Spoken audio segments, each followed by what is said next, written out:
Hold on to your drinks, ladies. Here we go. Lisa, salud. Salud. We got Salud. this, guys. Salud. Sound like a man Let's do myself. this.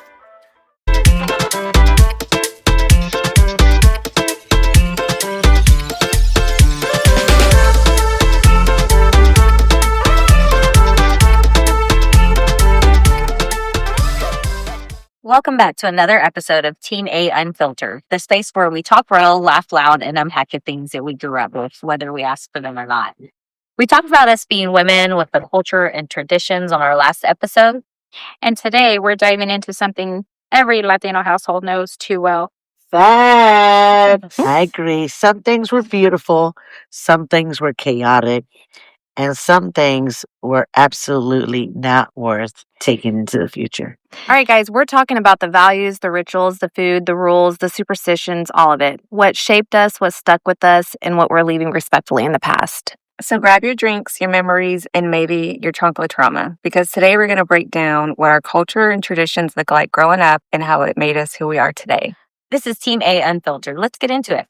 So today we're diving into the cultures that we grew up with. First, the traditions that we inherited and which ones we still up today. So what is culture? Culture can be defined as customs, art, social institutions, and achievements of a particular nation, people, or other social group. So this leads to my first question. What cultural values shaped your family? Well, I'm going to go ahead and take that one. I do believe my family was traditional. The guys played outside. I remember my dad had a GTO and an Impala, and I remember he'd get all the boys outside, show them screws, nuts, bolts, and I would come out there thinking I was gonna learn, and he'd send me right back inside and say, "No, you can't learn this." And I would go in crying. I want to be with my brothers. I want to be outside with my dad, and I think just knowing that that was a traditional thing, like earlier we said, women were inside. We cooked, we cleaned, we washed clothes. The guys took the trash out. They did the lawn. So I believe that my family was definitely traditional in that Mhm. sense. I'll say that, like with my family, we had some aspects that were traditional. However, I feel like we have, I don't know what the right word is, adapted, because we've gotten older and, uncles and aunts older too. And so we were very traditional. And I feel like we've kind of, shifted to be a little bit modern.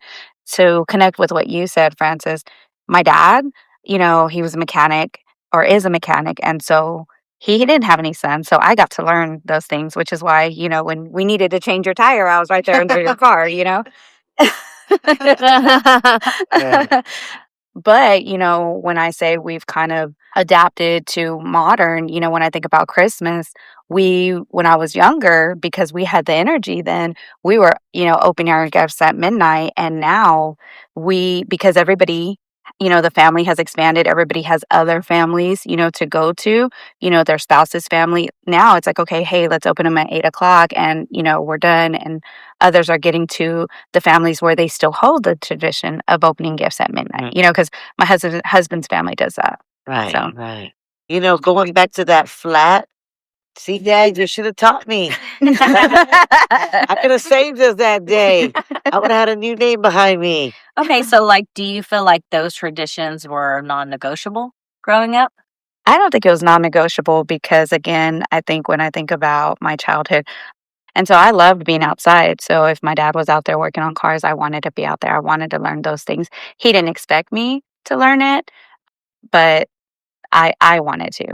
And then especially, when we think about the non-negotiable with Christmas, I think maybe it was non-negotiable, right? But I think the tias and tios got to, a little older. and it's like, okay, we tired. We got a long drive home, things like that. Because, my aunt and uncle, where we host Christmas, they live far.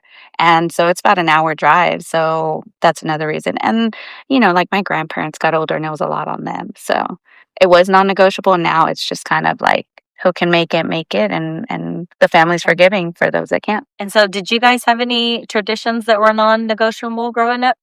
Actually, yeah, us with Christmas as well. Like Marcus and I both have families who believed in the midnight opening gifts, right? So Marcos and I, for at least a good 10 to 15 years of our relationship, we were actually in the car driving back and forth to Grand Prairie, Mansfield, back to Grand Prairie, to Grand Prairie, back to Mansfield, to Grand Prairie. Like, it was just like a constant go. The great thing about it is that Marcos's parents, his family, the way that they do gifts is they go start from youngest to oldest, and there's 10 of us, and it's one gift at a time, right? So what we did was we started with my family first, midnight, boom, open those gifts, nobody even know what you got, leave, bye, thank you, go to Marcos's family. For start the youngest, we're like second to the youngest, and then we just keep going every night. The great thing about it, even though me not being able to not be with my family and Marcos not being able to not be with his family, my mom actually changed to where Christmas Eve we spend with Marcos's family and Christmas Day we spend with her, so that we don't miss Christmas. Like, you're not missing Christmas. It's not something that you have no say. Still, I'm 40 something years 40 old. something. There you go. and I would never dare think not to miss Christmas. I always tell myself, instead of getting presents, why don't I like take the girls to Vegas or take them somewhere for The Christmas? experience. Right, the experience. But I'm afraid to even test that water because somebody will say, "Well, why you weren't there last Christmas?" And you'll hear all about it all throughout the rest of the year. Well, Francis wasn't there at Christmas time. You know what I'm saying? So, do you want to go through that torment all year long because you missed Christmas? Yeah. You know. Church was definitely non-negotiable for me as well. Like, my mom is very religious, so she definitely made us go every Sunday, and especially Christmas, like holiday or Christmas, Easter. Yeah, you could we miss always church did. like I don't know how many weeks or how many months, but you needed to be there on Christmas. Oh yeah, Easter, Palm Sunday. Yeah. Yeah, so that was negotiable for us. Okay, so what do you name one tradition that you absolutely hated as a kid? For me, it was the greeting. Every time we got together with family members, it was basically my parents made sure we're greeting every single adult. And of course, like, the kids are there and stuff, but it was a greeting. And in my family, it was a kiss to the cheek, or some kind of, acknowledgement that, we're there, and then also leaving. So we cannot leave the function or the event until we greet everyone goodbye. So that can be very time consuming because I have a very big family. So you got to time yourself, when you want to leave, because you got to plan like 30 minutes to greet everyone goodbye before you could actually leave. So I think almost all Latinos can definitely relate on that one. The big families, the multiple, like, Goodbyes. yes, photos. definitely. Yeah. Joe, I was going to ask you, you were saying that that's how we grew up, greeting people, hugging people, and that's the way that we all know how. But there was I don't know if it was on social media, I don't know if it was on the news, I don't know where I read it, but there was this one parent who was saying, there's no reason for me to force my son or my daughter to hug people they don't know, regardless if they're my brother or my sister, and they're like long distance. Like, I'm not going to make them feel uncomfortable in that way. Like, how do you handle that with Dom? yeah, I mean, I'm fortunate that Dom has the personality to be very open, and he's a hugger like me, but you have to just read their personality, like whether they are comfortable to hug someone or not. So, as a parent, you talk to your child and just, let them know, like, hey, but you acknowledge is what it really comes down to. Just acknowledge that, you're there, and then acknowledge that you're leaving. But yeah, you just got to read your child. You read the room. And, and what they're comfortable with. Yeah, definitely. My kids, I just let them, like, I take the cue from them. I can tell when, like, they see someone like Jolene that they know, and they know that we're good friends, and they, they'll run up, Gigi will run up to her and hug her. Like, but if I'm okay with them just greeting somebody as well, like, as far as like the hugging, that's only if they feel comfortable. It's just so crazy because I know growing up, I know for me, I didn't have a choice. I needed to go give a hug. Like, my mom wasn't reading the room. She wasn't reading anything. She's just like, go over there and say hi. That's so-and-so. You're like, okay. Like, you have no idea where they are. So just times are just so different right now. And I'm like a hugger, so it wasn't even until, like, I guess later in life as an adult that I realized too that some people don't like to be hugged.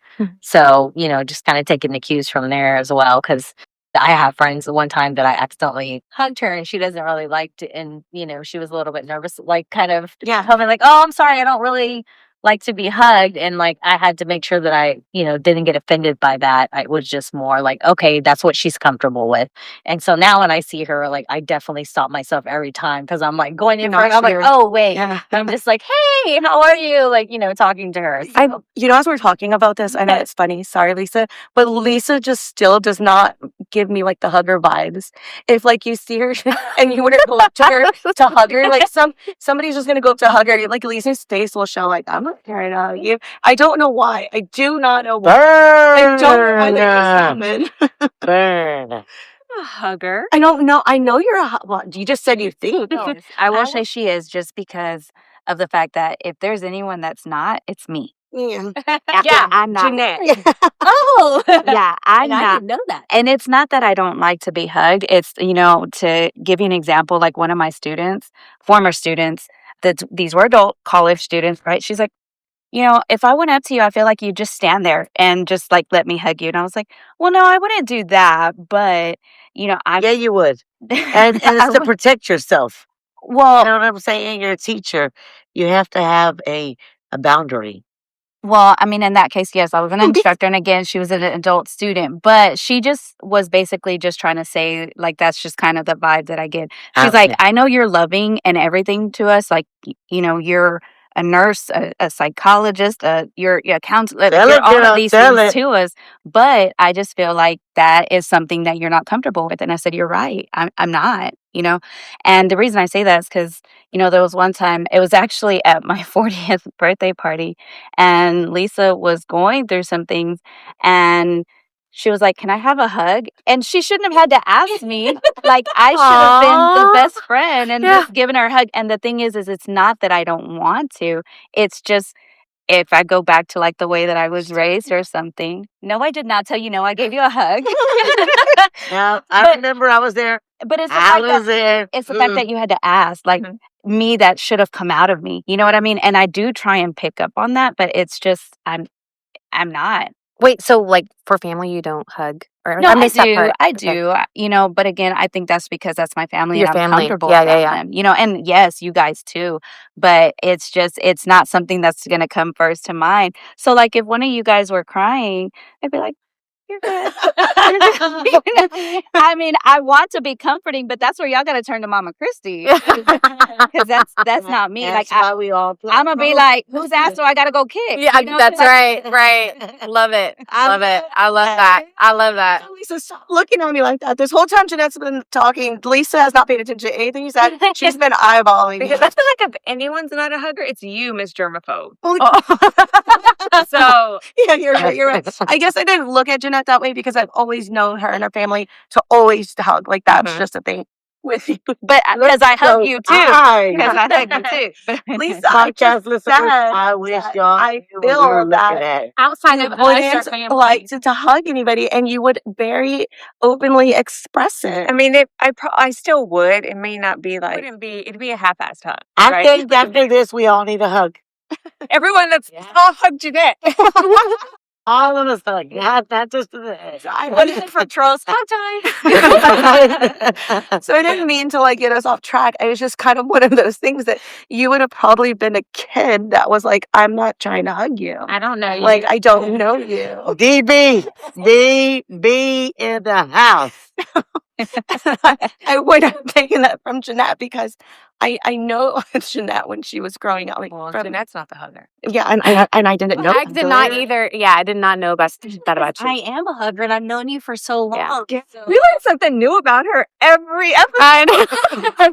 Okay, so we definitely got off Yeah, we did. there, but I'm glad that we had the hug conversation. Yeah. Right, now I'm just gonna throw you on the peace sign when I see y'all. What up? What's up?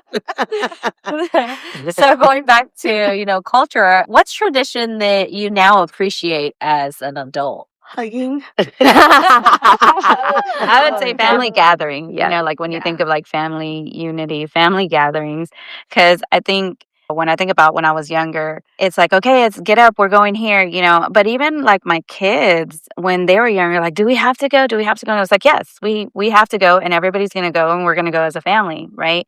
And now that, you know, Noah's older and he's an adult, he's like, okay, well, what are we doing? Where are we getting together? So it's like that's been instilled in him. So again, just going back to what your question was, is, you know, family gatherings. I agree. I feel like as an adult, we don't even like today, like I just don't do that enough. Back in the day, our parents took the time and sacrificed to take us to their siblings' house all the time. Like, God, how can they do that? I mean, and I appreciate it because I got, you know, to know my cousins like they're my siblings, but I wish I could do that more today than, you know, how my parents in the past. And I It's just not as cheap anymore. That's fair, girl. But I appreciate that much more as an adult. You know, I agree. I definitely would say that mine's big family gatherings. Like just growing up, I remember being really happy all the times I was with all my cousins. And like my family is actually full of girls. So I have a lot of girl cousins that are around my age. So just, you know, no, growing up, those are my happy times, like being at those family gatherings and having food. Like Yes, always exactly. big fiestas, I guess you would say. and we put on shows in our family. We always had shows. Like the girls would put shows. So we do dancing shows or a movie. Like we'll have like a movie and we'll like my brother would like conduct it. We're like, okay, you played this part. So we'll make a film. Yeah, we'll make a film. Yes, yes. But it was a lot of dancing and just like, you know, singing to songs and stuff and just having a really good time. We you need know, those so- videos. We can create Oh, yeah. reels. Probably can. How fun. You know, even I was though going to say, I'm in the wrong family. Joe. So this leads into our next topics. Some of us were born within mixed diversities and some have married outside our race, which has brought different cultural traditions into our homes. So how would you say, like, how has this affected you as a person growing up between cultures or affected your traditions within your family? For me, I have my mom who's Hispanic, my dad is white. So there's a lot of things where my dad didn't allow us to do. And then when my dad did leave, it was just my mom. So with her being the only parent, she was the one working. We all shared the same like chores and stuff. So she didn't make it more of a gender role type deal. But we do recognize or see in our other family that there are gender roles. Like the husband, the father always worked, the mom stayed home, but my mom never had that privilege. And I mean, it could be because she married outside her race. I can definitely see so how growing up Latino, you a lot of times, like, you know, you are in the kitchen cooking and doing that. So So I married outside my race. He's Native American. And I feel like had I married a Hispanic man, maybe it would have been different.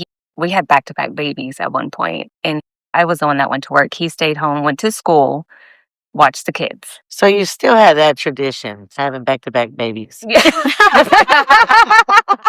You get that part in there. Go girl. Good one, friend. Good one. Had it been a Hispanic man, maybe In a different it would have been a situation. different situation. Yeah. I Yeah. probably would have been the one that probably would have had to stay home with the kids or whatever. But I met my husband in the Air Force, and they had never met him. And you remember the show TRL? We were on that show, and that's the first time they saw him. And so they thought he was black, and I'm like, but he's not. And so like my dad he just told me for, I would say a day. He talked to me for a whole day, and I'm like, but he's That's not. my word, girl. It was like 5 months for me. And so it changed definitely my like religion, traditional religion. We were Catholic, and he's not. So we had to, you know, change that. I changed my religion, and it's just different. I think it changed marrying outside of my race. How did your dad get over it? I mean, you said a day, and clearly it wasn't probably a day, but I mean, just had it to was tell him He's Native he's American. Native American. I don't know. I think he just got over it because he saw you were happy. He honored that. I married out of my race, I would say, even though Eric would claim his half Mexican side of himself. He's more white than Mexican. But my dad was okay with it. Like I remember asking him a long time ago, are you okay if I date and, you know, marry out of our race? You know, if I bring a black guy home? He's like, yeah, that doesn't mean anything to me. So I was very fortunate in that fact. But with Eric, we were going about the traditions, right? Yeah. he didn't have a big family, like, at all. And so, like, just him being around my family, how our families are really big, he just appreciated that more, just, that family time and, like, connecting and, growing his community around that. So it was just really nice to see. But And that's like the traditional dad, like my dad was a traditional man. And so if you had that same issue, that's just how they were, right? Right, right. I definitely did marry out of my race. I think the topic earlier was about religion, and I feel like I'm into God and religion, but I was trying to be Muslim for a moment, and then I fell in love and became Baptist. So even though I feel strong about the Catholic religion, I feel like even if I just go to church, I still believe in God in that sense. But going back to just dating out of your race, it is something that you've got to instill differently into your children and your family. Because my family's big in sports, and they'll cuss all day long and call the wrong names, and everybody's looking at each other like, "Oh, well, you need to come down with that word." Or so it has changed our aspects of Sunday football or basketball or baseball, whatever the case is. With me, I just feel like because Brandon has passed away, rest his soul, I feel like I want to still instill into my kids, that side, that culture, that value. It's important. Yeah, it's important. You know what I'm saying? And I don't want them to feel like, oh, they just know, the Hispanic culture or quinceañeras. I want them to know 16ers, I want them to know certain things of that aspect just so they can be open minded as well. I think that's just the main key right now. Is just trying to be open Sorry, minded. didn't you say Brandon's mom took you guys somewhere?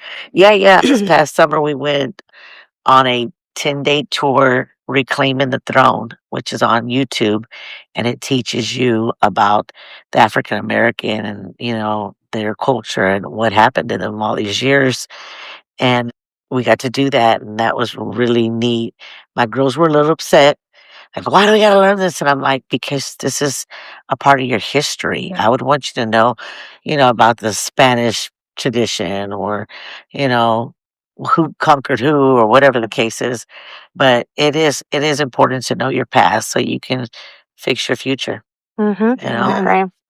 I definitely think that it's affected my family, as far as I married outside of my race as well. My husband's white, and so like my kids are half, and there's a big difference in our family traditions, like our Hispanic side and then his side, specifically like around holidays. Like we were talking about the big family gatherings with Hispanics, like I always know our Easter, Christmas, all my cousins, everyone being out there, big meals, like, it's a big fiesta, a big party. And, when we spend holidays with his side of the family, he just, had a very small family, and it's a sit down, nice dinner. Like, everyone's, the fancy china's out, like, it's quiet because there's only 6 people at the table. I don't think I've ever had a Christmas like that. I don't know what to do. Right. different. You can hear the fork hitting the plate. Yeah. Oh, nice. Right? Yeah. See? And and we're eating different food too. Like, his mom always does a great job when she's hosting. They do all appetizers on Christmas Eve, so it's like, So you're still good. hungry.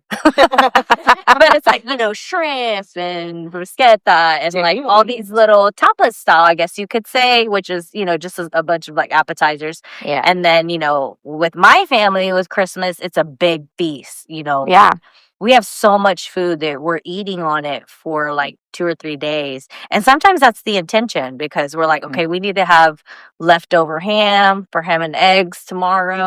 And so that's probably like the biggest difference, like with my, the cultural traditions that I have and what my kids are, because it's different for them. They have 2 sides. It truly is different on the food.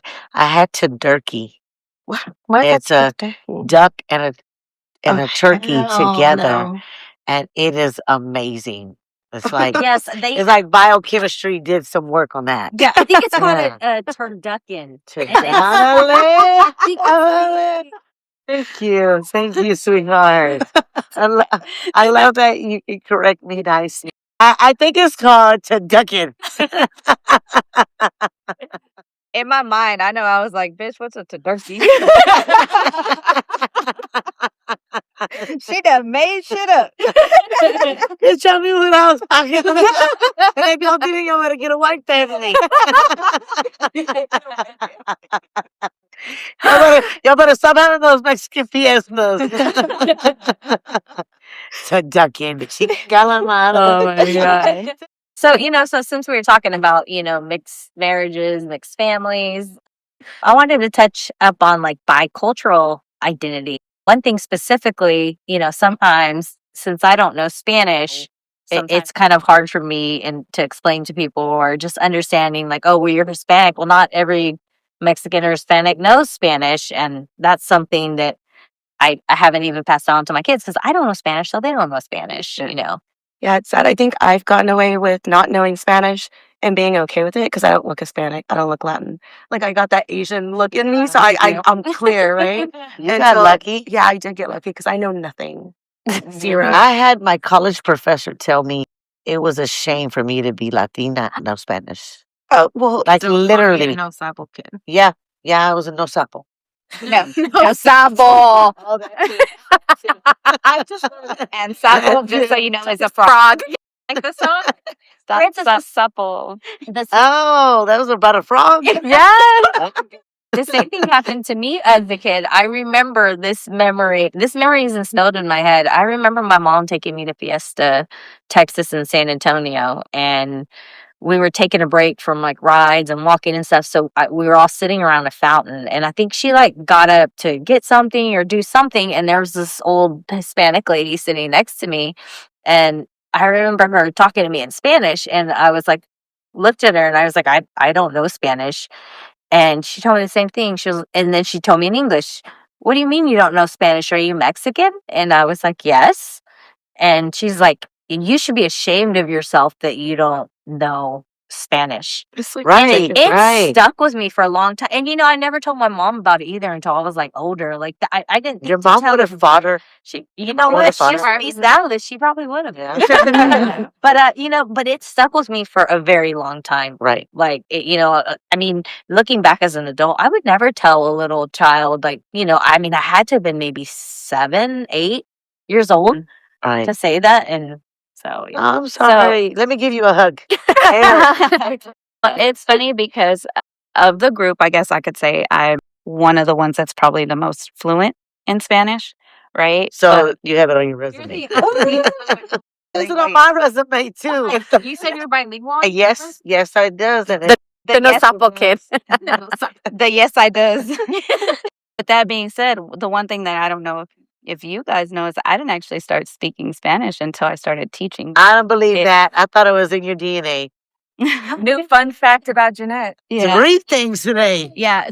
So what you said earlier was, I understand it, so you can speak to me. So I understood, but I didn't actually start speaking because I just felt embarrassed to speak it in front of people. And you probably speak it proper, right? And also Adam speaks it fluently. and so I guess that's where I was going to go with my next point, because Adam is very fluent in Spanish. His parents are very fluent in Spanish. So because I know that I didn't actually start speaking it, like verbally speaking it, because I had to teach kids in Spanish, I feel like a little intimidated or maybe sometimes insecure when I'm speaking Spanish to them, because I feel like maybe they're more grammatically correct. Because, Oh, yeah, you better come correct with them. Yeah. Yeah. But Not just because of your in-laws, but no, but seriously. yeah, so I didn't actually start speaking it, but I am a lot more comfortable now because of having to teach kids. And I think that's what helped too, because I was reading in Spanish, I was writing in Spanish, and so now it's just. Did your parents speak to you Spanish? No. Yeah, and the only Spanish that I would that's speak. So my grandparents spoke Spanish, right?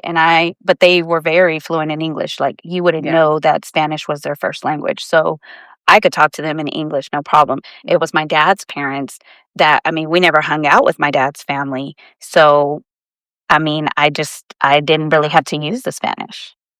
Yeah, I always ask my mom too, like, why is it that like you didn't teach any of your kids, like any of us, how to speak Spanish? All of my mom's sisters, there's 4 or 5, I don't know how many there are, and then my uncle, none of us know Spanish except for one cousin, and that's because her dad actually is from Mexico. She was taught that from her dad, But my mom told me, and I don't know, this lady be making up some stories, but she did tell me that one of the reasons why she never really spoke Spanish to us was they weren't allowed to speak Spanish in their house because my grandparents only allowed them to speak English. And I don't really know why, but I think I've heard some of us in conversations talking about how, like, I guess it was shameful to. I don't know. No, I but just know one thing what the reason would be. One thing that I would say is thinking about your mom's background, because I do know, like, Yeah, she yeah. was in education in the school system, and obviously so was my mom. The one thing that I think they wanted to prevent was us being labeled as bilingual, because that would put us in another class, right? Like, Okay. it would put us in another class versus like the general education class. The ESL class? They would put you in an ESL. Yeah, Oh, if you yeah, if quickly. you listed Spanish as your first language, or just that you were bilingual, Yeah. you weren't going to You were in Miss Martinez's class. I said, Miss Smith. Right. See, I didn't know why they wouldn't Because allow it, but that Adam- makes sense. Yeah, because Adam knew both. And when he was younger, and I think the same for my brother-in-laws, I think they all said the same thing, because they did grow up speaking Spanish. They put them in ESL classes. And unfortunately, again, because I know the education background, there was never a proper system for teaching bilingual kids. It wasn't until I think I actually started teaching when, they had like a dual language program. And I mean, I'm all for that, because again, I taught that system. But it just seemed like these kids were, falling behind. And I don't know if this is getting us off topic, but to answer your question of, I think that might Why be one she of the didn't reasons teach you. why we did not grow up speaking Spanish. Well, so for me, my dad, is from Peru. He spoke, really proper Spanish. My mom is Chicana. She speaks Spanglish. So for me, like in my household, my dad's like, my mom tried to teach us, but she would say words and my dad's like, that's not the right way to say it. If you can't teach them the proper way to say, speak Spanish, don't teach them at all. So none of our siblings, spoke Spanish in the household, but we all learned it. Veronica's like completely fluent. My brother, is good. I can get by. Like my go-to is like, yo entiendo más que hablo. And they're like, oh yeah, sí hablas, sí hablas. I'm like, yeah, but whenever you keep talking, like, muy despacio, por favor.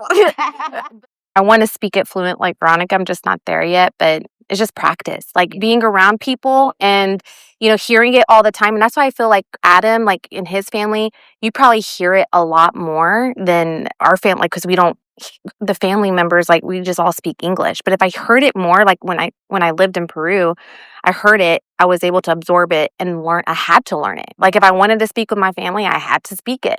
So that really, like, absorbing myself into that environment helped me, like, speak those words a little bit better. But now I just forget. It's also kind of embarrassing though, like for me, like I would want to say a word because I think I'm like, okay, yes, I know how to respond back to that. And I'm like, oh no, they're gonna say I sound horrible. Like I don't want somebody to come back and be like, what did you just say? Yeah. Yeah, I think guess, the one that always gets people tripped up is like if they're trying to, like right now, embarrassing. Yeah. How do you think you would say that? What the? I don't know. Because most people go, no, most dark, people yeah. would be like, Say, what do embarazada, and that's pregnant. Yeah. Oh, yeah. Oh, yeah. Now vergüenza. Me tengo right? Like, vergüenza. Yeah, me tengo vergüenza. yeah, so that's, you Yeah, just, you don't know what's gonna come out. yeah. You have no idea what's gonna come out. No sabo. No, sapo. It's sapo. We have to talk about this. Like, I just learned what a no sabo kid is. Yeah, please explain that to listeners that are, maybe there's other listeners that this don't is know. one of my good friends who I love her, but she's so rural too. And she told me, because sometimes she forgets I don't know Spanish. She talks to me in Spanish. And instead of like stopping her, I just listen and and I can't actually understand a little bit, but she usually catches on after like a minute when I'm just nodding and not responding. Oh shit, I forgot you don't know Spanish. And then so she finally told me about this no sabo. She's like, you're no sabo kid. I was like, there's a word for that. I was like, what is that? And she was like, it means you don't know shit.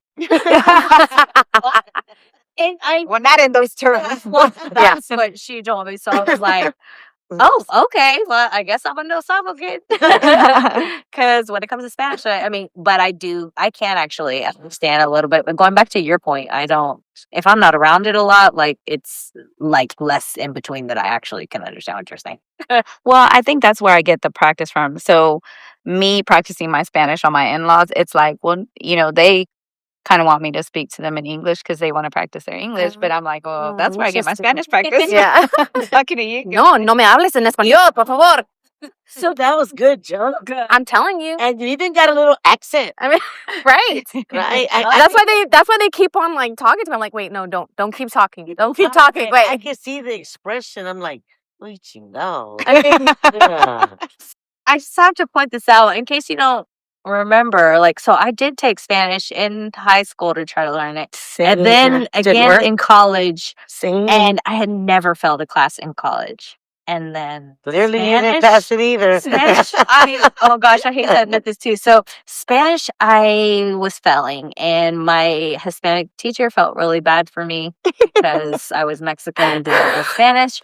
So the last 2 weeks of school, she told me if I could finish everything in the assignment book and submit everything, she would, 2 weeks after the class finished, so she basically gave me like 3 weeks, I think, that she would pass me. And again, I had never failed a college class. So I tried to do like the first two, and then I called Jolene and she did. I do not remember it, but Jolene's the reason that I passed college Spanish. Yeah. You know what? That's funny. Nate's told me that story before. Oh, really? Yeah. Well, you know what's so funnier? Miss Marino. Do y'all remember Miss Marino or Miss Moreno in high school? She was a Spanish teacher. I had Miss Miracle. Oh, okay. Hi. I had Miss Moreno. Miss Fuller. Marianne Marino. That was her mom, Marianne Marino. Yes, I know who you're talking about. Yes. So she was giving me a C on a test one time, and I'm like, oh no, ma'am, you're not giving me a C because I'm hard on my A's, especially in Spanish. And I argued it, and I'm like, this is wrong. Like, do I need to bring my dad up here? I'm gonna bring my daddy up there. But she's like, no, I'll change it. I forgot what it was, like what conjugation she was trying to make me make, and I was like, no, you're wrong. Like this is what I learned. And Well, whatever you tell Miss Moreno you still know. And yeah, but Tu hablas. Tu hablamos. You tell her you still know all of that. But she was really hard on me. So I whenever I'm trying to learn Spanish, I try to learn it, my best. But whenever I'm speaking it, me tengo vergüenza. Right? Like I have such I'm very embarrassed. I'm embarrassed saying words, and I forget I don't the think words. you should. I think you're really good. If I was in Spanish class, I'd cheat off of you.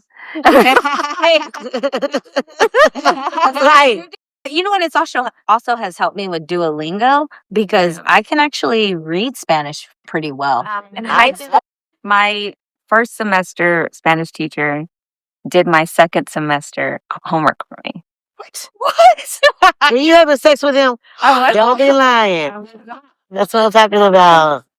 Gosh, we learned so much about each other this episode. Yeah, seriously. That's good. So Throughout the whole episodes. Yeah, that definitely leads up to this next part. So just for fun, we're going to go roundtable real quick, and it's called Growing Up Latina. So everyone go around individually, and growing up Latina, I learned, and you guys say what you learned. So growing up Latina, I learned that the parties are for the adults, not necessarily the kids. So, yes.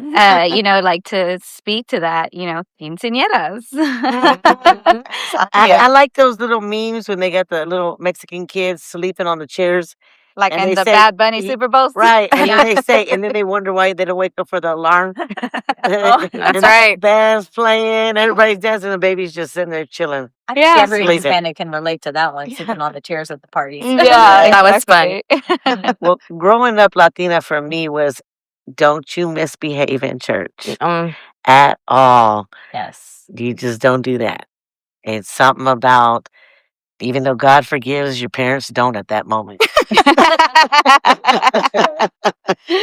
Growing up Latina, I learned to say every one of my kids' names before I get to the one that I meant. Yes. And what I did not learn was to the tortillas with my hands. Oh, girl. Let's still work on that, though. Let's still work on that. Yes. Let that be a new year, new you. 2026, you're learning how to flip tortillas. So for me, growing up, Latina met, like, I guess examples of what I've learned is how to separate the beans, the rocks out of the beans, because I think I had to do that like 2 or 3 times a week. Yeah. What if you accidentally put a rock, though? It's okay as long as I didn't eat it. We were good. Flavor. It's extra flavor. What I should have learned, but I didn't learn, was never leaving the house with makeup and your hair fixed. Oh my God. My grandmother's big on that one. My You mom. better fix your face before you leave the house. Yeah.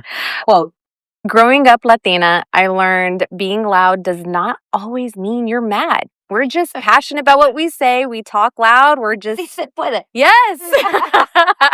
We're happy. We're just vibing. That's how we vibe. But we're not always mad when we're loud. Yeah. It's some expression. Yes.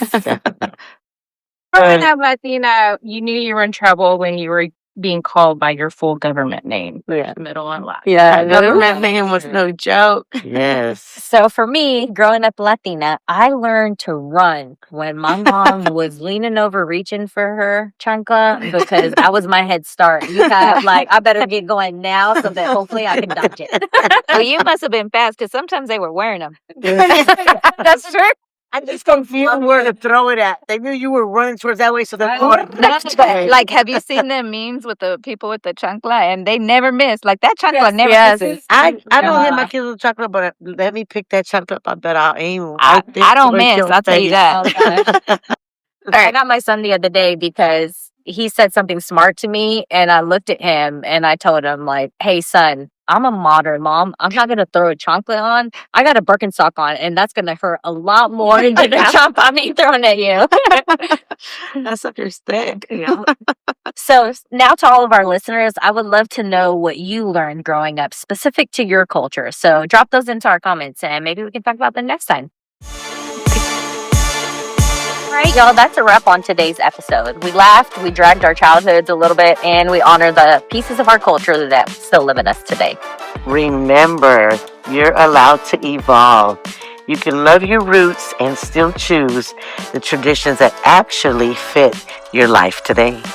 And if you're keeping the food tradition but ditching the cleaning before guest tradition, honestly, same. And make sure to share this episode with your cousins, your tias, your group chat, whoever it is that you think would enjoy this. Thank you for listening, and thank you for showing up, and thank you for being a part of this unfiltered family. Don't forget to follow, subscribe, and leave a review. We'll be back next Thursday with another episode that you don't want to miss. Bye, y'all.